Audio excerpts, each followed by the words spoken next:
Did you hear about, I won't even say his name. I'll just say the guy that people on the internet call the human botch machine. Now you know who I'm talking about, don't you?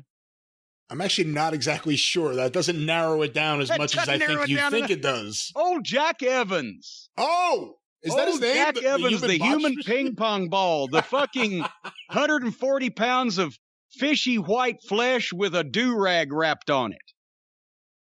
The human botch machine had the nerve to fire up at Lance Storm on Twitter last week. And I'll read you what Lance Storm said, mentioning no one's name. He replied to one of the That's Our Mongo account tweets with reminded me of my favorite wrestling statement. We used to pretend to beat each other up, would barely touch each other, and fans thought it was real, so we called them marks. Now we really beat the hell out of each other, and fans think it's fake. Who are the marks now? Well, this has been said many times, many ways, not even at Christmas, but by me and by many other people in the wrestling business who are shocked and amazed at what goes on these days. I heard that in the late 90s, I think, the first time. There was a Dutch Mantelism also. So anyway, that was a statement that Lance Storm, a wrestling professional of 30 years, a guy that performed at a high level for major companies and has since been a well-regarded trainer, he made that statement on Twitter. Of all the people that might have a voice to step up and criticize Lance Storm, here comes the human botch machine. And apparently, Brian, I guess he's like a lot of these guys. He's off his medication, because if he's off his medication, he's having some issues, and he goes on a goddamn wait a minute, 1, 2, 3, 4, 5, 6. Do they call it pages on Twitter? 6 tweet thread rant. A thread. A 6-tweet thread at Lance Storm's statement. And somebody better call Jack and see if he can get back on whatever medicine he's on, unless it's meth, in which case that might explain this. But anyway, that might explain his physique also. Jack Evans says, "Hey, Lance, nothing about your favorite statement is true. While you yourself have the reputation of being the easiest to work with, your generation does not. In fact, except for the mid-2000s when strong style was all the rage, your generation is known for being the stiffest pricks around. How quickly we forget. Your generation had large numbers of people refusing to take power bombs because they were very sloppily getting dropped on the back of their heads." Bear in mind, this is a guy who's worked outlaw shows his entire career and has never been in the ring with major stars that gave a fuck about him. This is also a guy who's dropped his own self on his head on a regular basis his entire career. Yeah, in the 90s, you had a bunch of muscle-bound nitwits fucking powerbombing people because that's the start of the era where you didn't have to be trained and you could just get in and make shit up. But that wasn't at the high level. That wasn't in the WWE.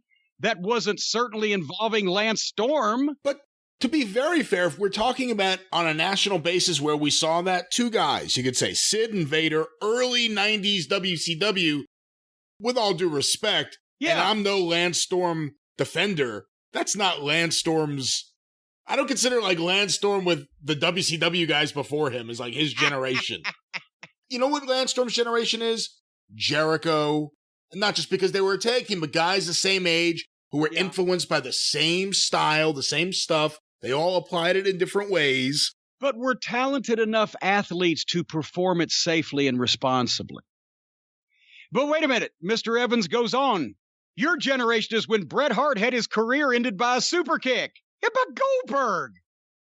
Fucking Goldberg. I just watched that. I literally just watched that clip. Yeah. Listen, your generation is the ones that told all the youngins to tighten up their forearms, causing them to get rocked on a nightly basis. I don't even know where to begin here, besides the fact that you ought to know how to throw a fucking punch if you're a fucking man, and these little goddamn pussy-ass flipper forearms look like shit. Nobody ever got rocked by a fucking working forearm that looked like anything at all. Now, the guys now, their forearms look like they barely touch each other. You can work a forearm, but anybody that ever got knocked out by a forearm probably deserved it. Listen to this. Your generation hit us so hard in the head with chairs that they bent, and we weren't allowed to complain about it. Goddamn, then you should have stayed away from fucking ECW if you were a job guy in ECW. Hold on, he said we, like it's happened to him. Has this happened to him? Well, yes, that's the point. He's worked for every fucking mud show independent. He's never been involved with a major company, even then maybe for a cup of coffee. And I know some people will say, well, wasn't he in TNA? Well, do the math. But no, nobody's ever bending chairs over his head except on some outlaw mud show where it's somebody else of his same level. Why would Jack Evans even be hit over the head with a fucking chair in a major company? He would be nothing more than a job guy. He wouldn't be doing a fucking angle. Anyway, and we weren't allowed to complain about it. It was the sloppiness, and then parentheses, and this is coming from the botch master himself, from your generation, and the stiffness from the strong style folk that caused wrestling to go through a change that has made pro wrestling massively safer today than ever before. This fucking lunatic thinks that wrestling today is safer than ever before. He continues, all my big bumps I've walked away from. The luck of fools and idiots. He says, how many careers were cut short because of the stiffness that came out of your generation? Hell, wait a minute, they're retiring now when they're 28, but how many wrestlers were butchered? Listen to this one. How many wrestlers were butchered from your generation because some petty prick in the locker room put out a hit on them? He thinks he's in The Sopranos. Somebody in the locker room put a hit out on some wrestler that caused him to be butchered. Except for New Jack, and he was doing that of his own volition. He continues, except for in Mexico, which is where he spent a lot of his time, which may explain why he's got brain damage. Because they're a bunch of untrained, unregulated dipshits down there, too. Except that's where Jack Evans apparently picked up that fucking skeletal remains of a partner of his, and Angelico. Except for in Mexico, hits don't even happen in wrestling anymore.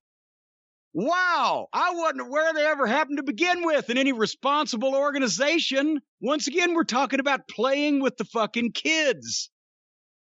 Brian, what legendary wrestler have you ever heard of do a shoot about the hits that he put out on other wrestlers in the locker room? It's kind of like this guy read like a sleazy message board thread. Yes. About wrestling's past and figured that's what it was because he wasn't around any of that. But anyway, it doesn't even happen in wrestling anymore except for in Mexico. So cut the crap with these tall tales of how things used to be. Us old heads who survived the shit your generation gave us are not going to stand by and yet let you shovel it on the youngins now. Wow. And the first response I see is his generation at least knew how to wrestle and didn't have to exclusively rely on high-flying or gymnastics routines. At least his generation was watchable and didn't resemble a tumbling act. At least the guys working today will like to see 60 without massive neurological disorders, blah, blah, blah. What the Well, that's the thing. He's not attacking Lance as much as Lance's entire generation. So it's not even just about Lance. There are some valid things to say when it comes to clearly there are less guys addicted to painkillers nowadays. Clearly the rings are easier to use. There's a lot of differences. But if we're going based on when the business was the safest. Well, I have to take exception to that. The rings are better in the WWF than they were before 1997, but nobody else really changed their fucking rings. We always had good rings. In Mid-South, Dallas sucked. But Mid-South, Crockett, WCW, they had good rings. Okay. Ring of Honor had a great ring. And then I built him a better ring. No, it's just that this fucking idiot is a 5'8", 150 fucking pound average white guy that can do a lot of gymnastics, and he fails at more than he attempts, or most of what he attempts in every match. And this is the guy that some people would bring up remember when Ring of Honor almost went out of business because Kerry Silken was pouring money down a well? This is the fucking guy, and people like him, that those fans that did exist go, well, back when Ring of Honor was great and had guys like Jack Evans and so-and-so. Yeah, when it almost bankrupted the owner because only a small group of people want to see children engaging in sloppy gymnastics. It's not even good gymnastics. Hey, when I was a kid, Ed Sullivan Show, and now, right here on our stage, the Chinese acrobats of Taiwan. I was glued to that shit. They were amazing. I didn't believe they were fighting. I believed they were working together in an intricate way, and they nailed everything. It was very impressive. This fucking clown is neither fighting nor nailing everything in an impressive fashion. He's going out there making the wrestling business look phony, and then fucking half the time he falls on his face, and half the time he falls on somebody else's face. So I'd rather have somebody that knows what they're doing haul off and hit me with a chair over the top of my head than be laying in the middle of the ring and let this fucking lunatic drop in from the sky at whatever fucking pike position with 3 tilt-a-whirls in midair and have his knee land in my goddamn nose and give me brain damage forever. Fuck. What is this idiot? He thinks that what he does is acceptable and everybody else was all fucked up. He thinks that wrestling is safer today. We almost have to have a segment on the program where we go through the fucking injured, hospitalized, and retired list on a weekly basis because these guys try so much that they can't do and can't do well or shouldn't be doing to begin with. And it's simply the luck of the fucking law of gravity that they don't paralyze themselves more often. So anyway, I said some things to Jack Evans that he didn't fucking like on Twitter, and he had the nerve to bow back up at me once, whereupon that I then told him to go fuck himself, and here's what I think of you.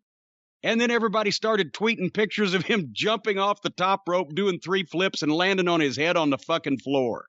I don't care if he wants to do that to himself, but I'll be goddamned if I would be underneath him when he's coming down with his track record. Because there's a good way to fucking butcher somebody or put a hit out on somebody. Don't tell a 300-pound shooter, hey, go fuck this guy up. Just book him with Jack Evans and let him cannonball his 150 pounds off the top rope on your fucking face or nuts. Fuck you, Jack Evans, and the Angelico you rode in on. I don't think you're looking at him the right way. I don't think you're seeing the genius of Jack Evans. In a business with so many gymnasts, so many acrobats, you never stop because you hate it so much to realize how different so many of them are. And what I mean is, like a Nick Jackson from the Young Bucks, whatever you want to say about him, he's smooth. He hits his stuff.